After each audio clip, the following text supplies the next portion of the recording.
மறைமலை அடிகளின் 150வது ஆண்டு பிறந்தநாள் விழா மற்றும் அடிகளாரின் நாள் குறிப்பேடு நூல் வெளியீட்டு விழா தமிழியக்கம் சார்பில் சென்னை விஐடி வளாகத்தில் நடைபெற்றது.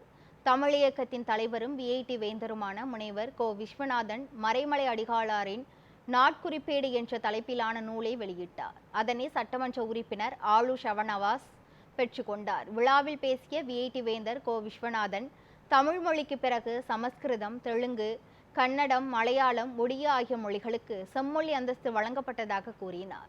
இதனைத் தொடர்ந்து பேசிய சட்டமன்ற உறுப்பினர் ஆளூர் ஷானவாஸ், இந்த உலகம் உள்ளவரை தமிழ் மொழி நெடுங்காலம் வாழும் என்றும் நீண்ட போராட்டத்திற்கு பிறகு தமிழ் மொழிக்கு செம்மொழி அந்தஸ்து வழங்கப்பட்டது என்றும் கூறினார்.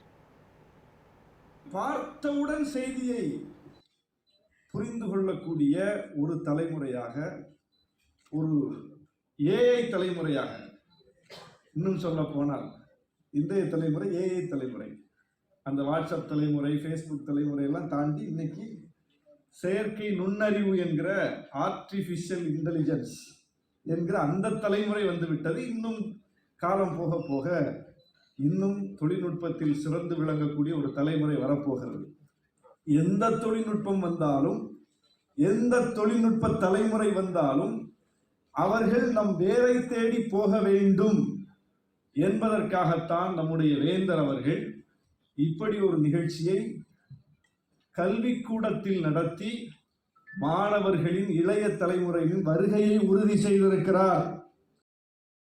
2005ஆம் ஆண்டு அந்த செம்மொழி அந்தஸ்து தமிழுக்கு அதிகாரப்பூர்வமாக வழங்கப்பட்டது. அதற்கு பிறகு 4-5 மொழிகளை இதில் சேர்த்து விட்டார்கள். சரி, பரவாயில்லை, எல்லா மொழிகளையும் அவர்கள் கவனித்துக் கொள்வார்கள் என்றிருந்தோம். ஆனால் அண்மையில் வந்த செய்தி நீங்கள் பார்த்திருப்பீர்கள். கடந்த 10 ஆண்டு காலத்தில் சமஸ்கிருதத்துக்கென்று செலவு செய்யப்பட்ட தொகை வளர்ச்சிக்காக 2500 கோடி. மீதமிருக்கிற 5 மொழிகள், தமிழ், தெலுங்கு, கன்னடம், மலையாளம், ஒடியா ஆகிய ஒடிசா ஆகிய 4 மொழிகளையும் சேர்த்து 140 கோடி செலவழித்திருக்கிறார்கள் 10 ஆண்டு காலத்தில். இதுதான் மத்திய அரசு எப்படி செய்கிறது என்பதற்கு ஒரு உதாரணமாக இருக்கும்.